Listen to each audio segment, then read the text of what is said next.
Magandang araw ulit sa inyo. Meron na naman tayong panibagong kwento. At bago ang lahat, maraming salamat sa inyong suporta. Kaya patuloy akong maghahatid ng mga kwento tungkol sa mga nais ninyong marinig. At syempre, huwag kalimutang mag-subscribe sa Yummy Tea Story para sa mga susunod ng kwento. Sa isang maliit at tahimik na bayan, sa tabi ng bundok, may isang magandang dalaga na ang pangalan ay Lyra. Siya ay kilala sa kanyang kabaitan at kasipagan. Madalas siyang makita sa kanyang bahay. Nagtatrabaho sa mga taniman ng mga gulay at prutas, at tumutulong sa kanyang mga magulang. Ngunit unti-unting nagbago ang kanyang buhay nang dumating ang isang bagong residente sa bayan. Ito ay si Marco, isang gwapo at misteryosong lalaki na bagong lipat sa bayan. Sa kanyang mga mata, mayroong isang kakaiba, ngunit sa kabilang bahagi, nagdadala rin ito ng takot sa mga tao. May mga usap-usapan na ang kanyang pamilya ay mga lahing aswang, pero ito ay isang tsismis lamang. At hindi pinaniniwalaan ng mga taga-bayan. Isang gabi, habang naglalakad si Lara sa bayan, nakatagpo siya ng isang grupo ng mga kabataan na naglalaro. Nakihalubilo siya sa mga batang ito dahil sobrang hilig niya sa mga bata at sobrang natutuwa siya sa mga batang makukulit. At sa kanilang mga kulitan, napansin niya si Marco na palihim na nakatingin sa kanya habang siya ay nakikipagkulitan sa mga batang ito. Agad naman umiling si Marco at tumingin sa ibang direksyon. Nilapitan ito ni Lyra at sinubukang magbiro. "Hoy, mister, alam kong kanina ka pa nakatingin sa akin. May gusto ka ba sa akin?" Tanong ni Lyra kay Marco. "Siguro miss, ang ganda mo kasi, at sobrang sexy pa." Sagot naman ni Marco habang tumatawa at namumula ang mga mukha sa sobrang hiya, dahil pinatulan niya ang sinabi sa kanya ni Lyra. "Aba, napakamanyak mo naman," sagot naman ni Lyra kay Marco. At agad siyang bumalik sa mga bata para magpaalam na aalis na siya at sinabihan niya rin ang mga bata na umuwi na dahil magdidilim na. Nang makauwi si Lyra ay iniisip niya ang sinabi sa kanya ng lalaki sa bayan. Dahil hindi maalis sa kanya ang mukha na para bang isang modelo o artista sa mga palabas. Habang siya ay nag-i-imagine, bigla siyang tinawag ng kanyang ina. "Lyra, anong nangyari sa lakad mo? Nakapasa ka ba sa ina-applyan mong trabaho?" Tanong ni Aling Rosing, ang kanyang ina.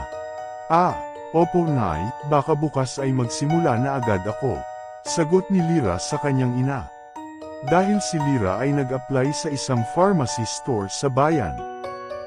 "Mabuti naman anak, habang bakasyon ay meron kang mapagkukunan ng pera. At para din makapag-ipon ka, lalo na't yung tatay mo ay panay ang inom," sagot naman ni Aling Rosing. Lumipas ang mga ilang araw ay nagkita ulit si Lyra at Marco sa bayan. At agad naman uminit ang katawan ni Lyra sa matipunong lalaking ito. Si Marco ay nakasando at kitang-kita sa kanyang katawan ang katangian ng isang lalaki na kanyang pinapangarap. "Ano ba yan? Napaka-pogi naman ng lalaking ito. Hindi ko kayang titigan ng sobra," sabi ni Lyra sa kanyang isipan na siya lang ang may alam. Nagulat ito nang makita niya ang lalaki na nakatingin ulit sa kanya. Agad namang namula ang mga mukha ni Lyra dahil nahuli siya ng lalaki na nakatingin sa kanya. Nang magtagpo ang kanilang mga mata, tila na love at first sight si Lara. At parang nag-slow motion ang paligid niya habang papalapit sa kanya ang lalaki. "Hi, ikaw yung babaeng dumaan dito at nakipagkulitan sa mga bata noong nakaraang araw di ba?" Tanong ng lalaki habang nakatayo sa harap ni Lyra. "Ah, oo, ako nga pala si Lyra. Ikaw, anong pangalan mo?" Sagot naman ni Lyra at sinundan ng tanong. "Ako nga pala si Marco. Bago lang kami dito sa bayan. Dito na kasi ako mag-aaral. At dito na rin ako maghahanap ng trabaho or sideline habang wala pang pasok sa eskwela." Sagot naman ni Marco kay Lyra. "Ah, ganun ba? Ako nga pala si Lyra. Taga dyan lang ako sa unahan, unang kanto. College ka na rin ba?" Sagot ni Lyra at sinundan ng tanong, dahil ayaw niyang maputol ang usapan nila ni Marco. Oo, college na ako. Nag-take ako ng Bachelor of Science and Technology. Sagot ni Marco. Hala, lagot, may kailangan pa pala akong gawin Marco, next time na lang. Sagot ni Lyra habang papalayo kay Marco, dahil may utos pala ang kanyang ina sa kanya. Kaya kailangan niyang umuwi ng maaga pagkatapos niyang magtrabaho. Agad naman sumunod si Marco at nagsabing sisibayan siya sa pag-uwi at para may hatid siya sa kanilang bahay. Sa mga sumunod na gabi ay nagkikita na sila ng palihim sa isang lumang bahay na laging pinupuntahan ni Lyra. Sila ay nagkaroon ng malalim na pagkakaibigan, hanggang sa mahulog ang loob sa kada isa. Si Marco ay pumasok sa pamilihang bayan, sa tindahan ng mga katayan ng baboy at habang si Lyra naman ay sa pharmacy store na malapit lang sa palengke kung saan nandoon si Marco. Simula sa araw na iyon, ay lagi na silang magkasabay umuwi, at laging hinahatid ni Marco si Lyra kung saan nakatira si Lyra. Lumipas ang mga ilang buwan ay nagkayaan ang mga barkada ni Lyra na mag-inuman dahil holiday ang araw na iyon at wala silang pasok. Ang mga barkada ni Lyra na sila Shane, Clara, Ariana at Edmar. Tara Lyra, sama ka. Shot puno. Ako nang bahala kay tita. Alok ni Ariana kay Lyra. Woy, Lyra sama mo boyfriend mo ha. Pakilala mo naman samin. Pabirong sinabi ni Shane kay Lyra. Si Edmar at si Clara naman ay tahimik lang sa gilid at naglalambangan. Dahil magkasintahan ito at hinahayaan na lang nila. Sana all may jowa. Agad naman sinabi ni Ariana kay Edmar at Clara habang nagtatawanan sila lahat. Pagkalipa ng ilang oras ay sinundo na si Lyra ni Ariana sa bahay ni Lyra. At agad itong tumuloy sa bahay nila Marco para sunduin ito. Pumunta sila sa bahay nila Clara kung saan gaganapin ang kanilang kasiyahan. Malaki ang bahay nila Clara. Meron itong swimming pool at tila mukhang function hall na pwedeng magsagawa ng isang event.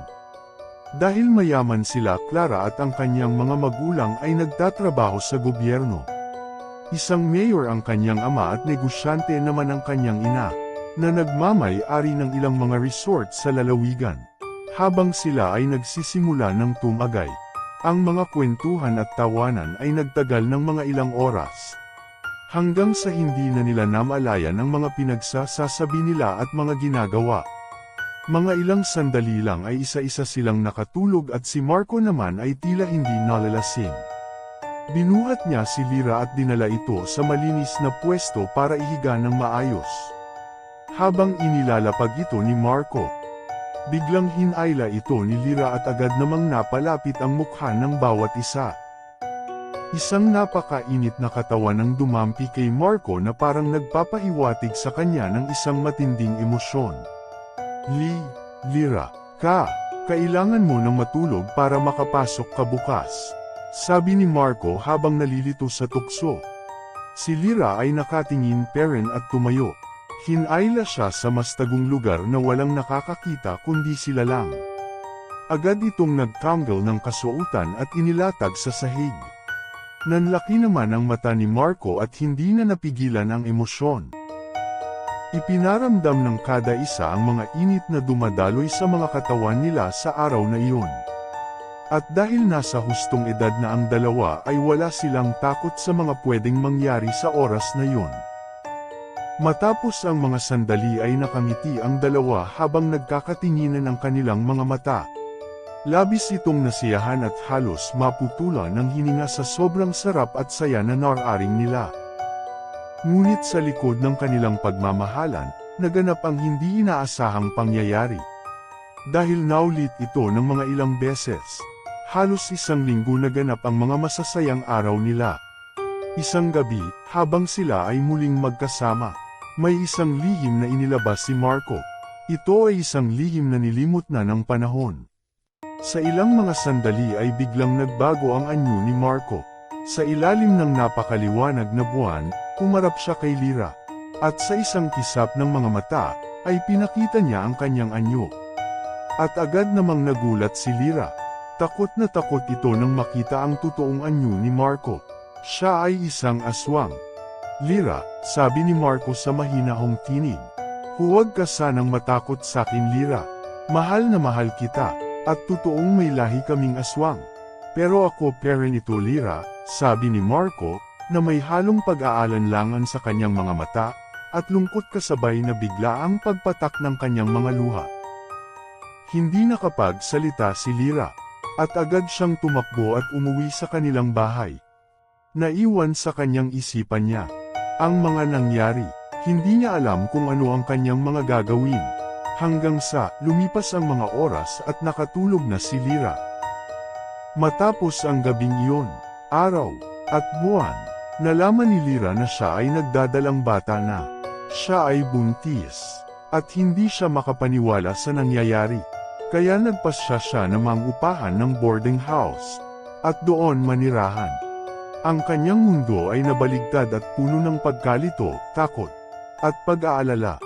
Nagtago siya sa kanyang inupahan na boarding house at hindi nagpakita kanino man, hindi malaman kung paano haharapin ang mga tao at ang kanyang mga magulang. Dahil sa kanyang sitwasyon, nagpasya siyang maghanap ng tulong. Nakipag-usap siya sa kanyang matalik na kaibigan na si Clara, na may kaalaman sa mga aswang at kwento tungkol sa mga aswang.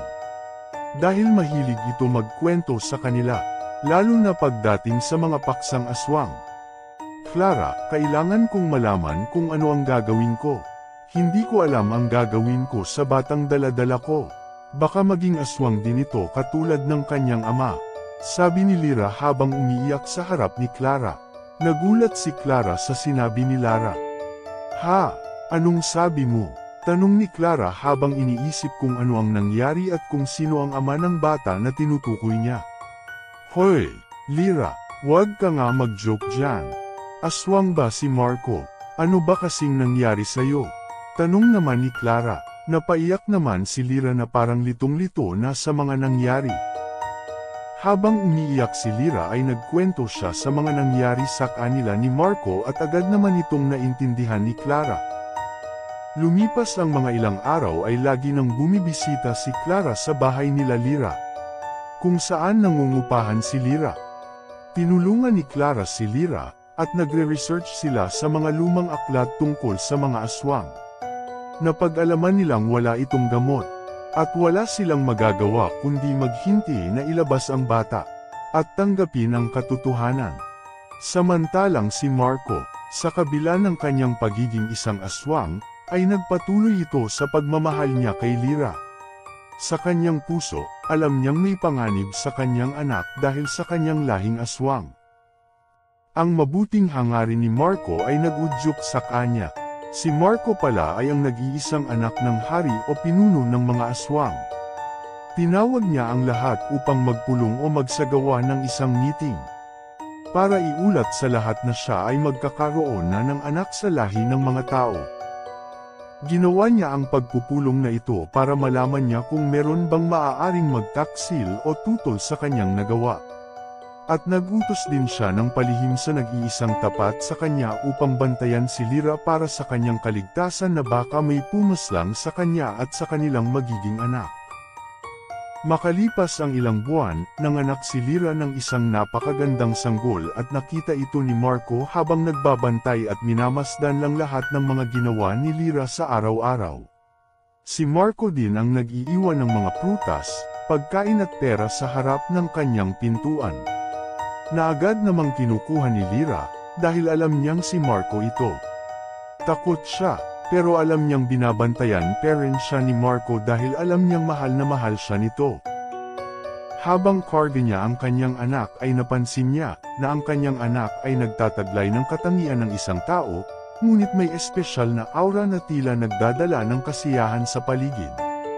Tila may mga parong lumilipad lagi sa harap ng bintana at dumadapong mga iba't ibang mga ibon na hindi mo makikita sa malapitan dahil napakadalang ng mga ito sa bayan. Pinangalanan niya itong Alea, na simbolo ng bagong pag-asa at pagbabago. Lumipas ang 2 buwan ay may mga balitang kumalat, na may pumasok na magnanakaw sa bahay ng mga magulang ni Lyra. Naabutan niya ang kanyang magulang sa isang hospital na nag-aagaw buhay na. Agad itong humagulgol sa iyak ng napakalakas. Hindi napigilan ni Lyra ang pangyayaring iyon. Nakita ito ni Marco na nakasunod sa kanya. Agad itong nilapitan ni Marco at niyakap. Lyra, pasensya ka na. Hindi ko nagawang iligtas ang mga magulang mo. Dahil abala ako sa pagbantay sa inyo ng anak ko. Hindi na rin ako pumasok sa eskwelahan dahil wala ka doon. Sabi ni Marco habang nakayakap ito kay Lyra. Hindi pero nakapagsalita si Lyra. Nakatulala ito habang umiiyak. Pasensya na Lyra, kung nasira ko ang buhay mo. Hayaan mo Lyra, bibigyan kita ng magandang buhay kahit hanggang pagbabante lang ang kaya kong gawin. Hayaan mo, hindi ako magpapakita sa'yo. Wika ni Marco habang tumutulo ang luha nito at nakayuko sa harap ni Lyra. Agad naman sumagot si Lyra habang pinupunasan ang luha ni Marco. Ano ka ba Marco? Mahal na mahal kita. Marami nga ang nawala pero hindi ako papayag na mawala kayo ng anak mo sa akin. Sagot ni Lyra na tila nagkaroon ng sigla. Kayo na lang ang pamilya ko Marco. Ikaw, at si Mateo. Napaiyak naman si Marco habang nakangiti. Sobrang lakas ng tibok ng kanyang mga puso sa sobrang saya. Hindi niya maipaliwanag ang kanyang mga narinig mula sa mga sinambit ni Lyra. Simula noon ay nagsama na silang dalawa sa iisang bahay. Habang lumalaki si Alea, natutunan niyang kontrolin ang kanyang pagiging aswang at pagiging tao. Tinuruan ito ni Marco at si nanay sa mga pagkain ng tao. Lumaki ito ng may takot sa Diyos at isang napakabait na bata. Lumipas ang mga taon ay nagkaroon pa sila ng isang anak na lalaki. Siya ay si Mateo, isang pilyo at makulit na bata. At wala itong minana sa kanyang ama na kaing aswang. Sapagkat si Mateo ay isang ganap na tao at walang halong dugo bilang isang aswang. Sa simula ng kanilang buo at masaganang pamilya, sila ay naging simbolo ng pagkakaunawaan sa mga tao at mga aswang sa bayan. Nagtulungan ang lahat para sa isang mas magandang kinabukasan. Ang kwento ni Lyra at Marco ay nagbigay liwanag sa bayan at nagdala ng pagkakaunawaan sa mga tao at mga nilalang na dati puno ng takot sa isa't isa. Ang kanilang pagmamahalan ay naging tagapamagitan sa dalawang mundo, at ang kanilang pamilya ay naging simbolo ng pag-ibig, katatagan, at pagkakaisa, kahit gaano pa man kalalim ang pagkakaiba. Sa huli, natutunan ng mga taong bayan, na sa kabila ng mga pagkakaiba ng mga uri ay isang tunay na pagmamahal at pagkakaintindihan na nagdadala sa ating lahat sa mas maliwanag na kinabukasan. Lumipas ang mga taon, isang napakalaking trahedya ang naganap, dahil ang anak ni Lyra at Marco na si Alea ay naging isang mabagsik na aswang. Ito ay hindi mapagkakamalang aswang dahil sa kagandahan nito. Ngunit sa kaakit-akit na poster ni Alea ay may nakatagong uhaw sa mga taong nakapalibot sa kanya. Sa tuwing makakaramdam siya ng uhaw ay biglang humahaba ang mga kuko nito, na parang isang bakal na kuko na may napakatalas na dulo. Magbabakasyon na pala, sabi ni Lyra kay Marco at sa kanyang mga anak. Lyra, gusto mo bang magbakasyon ng mga bata sa probinsya? Payag naman ako. Tutal naman ay matagal na tayong hindi nakakapagbakasyon. Sagot ni Marco kay Lyra. Agad naming pumayag si Alea at si Mateo sa planong magbakasyon sa probinsya. Mga ilang araw ang nakalipas, excited silang umuwi sa kanilang probinsya. Ito ay ang dating tinutuluyan ni Marco bago sila lumipat noon sa bayan nila Lyra. At sa mga oras ng hapon ay nagsimula na silang magbiyahe. Sakay ng isang bus, magkatabi si Lyra at si Marco. Sa bandang likod naman nila ay ang dalawa nilang anak na si Alea at Mateo. Masaya silang nagbabiyahe sa mga sandolang iyon, hanggang sila ay makatulog habang nakaupo sa bus. Mga ilang oras lang ay may biglang pumara sa bus, at agad naman itong napahinto. Pagsakay ng 5 tao ay bigla itong nagmaskara. Ang isa ay tinutukan ng baril ang bus driver, at ang konduktor ng bus naman ay nanlaban, kaya agad itong binarayli ng isa sa mga nakamaskara. Lahat ng tao sa bus ay sumigaw, at lahat ay nagising mula sa kanilang pagkakatulog. Mateo, Alea, dito kayo sakin, sigaw ni Lyra na tila takot at umiiyak dahil sa mga nakita niya.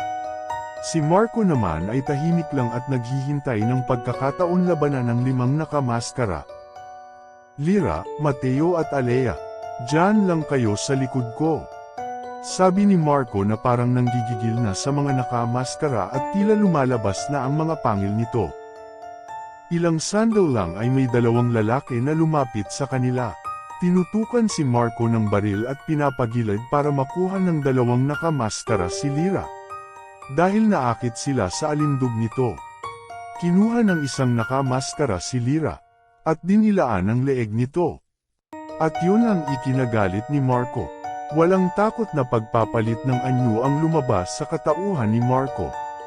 Isang napaka-bagsik na aswang ang tumambad sa harap ng maraming tao. Napunit ang damit sa bawat sigaw niya habang inaalis ang damit niya sa katawan niya. Ilang segundo lang ang pagitan ng pinagbabaril siya ng mga nakamaskara. Sa sobrang takot ay inubos nito ang mga bala sa katawan at ulo. Sumigaw si Lyra, at walang nagawa sa mga pangyayaring iyon. Dahil pinaulanan ito ng bala na halos walang matira sa mga katawan nito. Durog na durog at kumalat sa sahig, sa mismong harapan niya. Sa mga sandaling iyon ay tumigil na ang bus, at nagmamadaling bumaba ang mga nakamaskara. At si Lyra naman ay tumingin sa likod niya kung ayos lang si Mateo at Alea. Hawak niya si Marco at nagulat siya dahil wala si Lyra. Agad siyang napasigaw. Lyra. Tumingin siya sa bintana at nakita niyang patay na ang mga nakamaskara. Sobrang bilis ng pangyayari, halos walang nakaalam kung bakit namatay ang mga nakamaskara. Sa oras ng pagtataka na iyon ni Lyra ay biglang lumitaw si Alea sa tabi nila na duguan ang mga kamay. Parang wala lang ang mga pangyayaring iyon. Relax na relax si Alea, at parang sanay na siya sa mga ganong senaryo. Hindi ito pinansin ni Lyra at lahat sila ay nakarating sa isang police station. Ang iba ay sugatan at ang iba naman ay nagkukwento tungkol sa mga nangyari. Kabilang doon ang pagpapalit anyo ni Marco na hindi naman pinaniniwalaan ng mga polis. Ang isang polis ay tumatawa habang sinasabi sa mga taong kaharap nila na, "Edi kung aswang yun, bakit namatay siya? Nako, tigilan nyo kami sa mga ganyan, mas mabuti pa ay magpahinga muna kayo at baka pagod kayo sa biyahe at nangyari sa inyo." Agad naman nagsialisan ang mga tao, at sila Lyra, Mateo at Alea naman ay inaasikaso ang mga labi ni Marco para ipadala sa lugar na pupuntahan nila, sa bilugar ni Marco. Nagpatuloy ang biyahe at sobrang lungkot ni Lyra, na kahit anak niya ay hindi ito makausap. Nang sila ay makarating sa bahay nila Marco ay tila parang mga walang tao dito. At sa pagpasok nila sa pinto ay parang may nagmamasid lang sa kanila. "Tao po! Tao po!" sigaw ni Lyra habang tumitingin sa loob ng bahay. Walang sumasagot, kaya mas minabuti niya na lang linisin ang mga sala at kusina nito. Habang ang dalawa ay nagpapahinga, si Alea at si Mateo. Hanggang sa sumapit na ang gabi. Si Lyra at Mateo ay mahimbing nang natutulog. Samantalang si Alea ay nakaupo parent sa gilid ng hinihiga ng nanay at kapatid niya. Hindi kumikibo si Alea, simula nung pagkawala ng kanilang ama na si Marco. At mas tumindi ang kanyang pandinig. Talas ng pakiramdam. At sobrang alisto nito. Naririnig niya ang mga tao na nasa paligid nila. Na simula pa lang ng pagtangtong nila sa lugar na ito ay may mga sumusunod na sa kanila at nagmamasid. Si Alea ay nagbiglang nagsalita ng mahina. Tila parang bulong sa hangin. "Anong pakay niyo sa pamilya ko?" Pagkatapos niyang magsalita ay biglang naramdaman niya na natatakot sa kanya ang mga nagmamasid sa kanila. Alam pala ni Alea na mga aswang pala ang nakasan sa kanila. Sa isang iglap lang ay bigla si Alea nawala sa kanyang pagkakaupo. At napunta ito sa likod ng dalawang aswang. Hindi ba kayo titigil? Tanong nito ni Alea sa dalawa. Nagulat naman ang dalawang aswang at dali-dali itong tumakas. Sa mga sandaling iyon ay hinayaan naman ito ni Alea. At siya ay bumalik na sa kanyang higaan para matulog.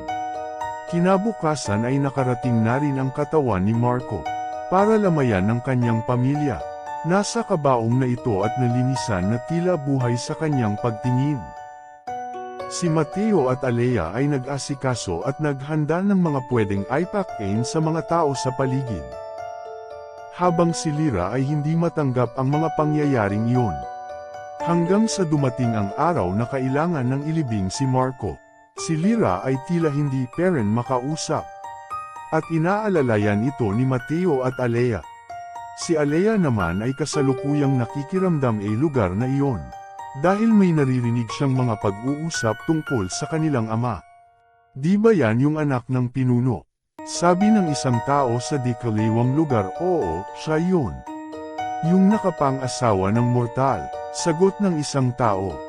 Mga ilang sandal lamang ay may lumapit na isang napakalaking tauhin, tila kamukha ito ni Marco.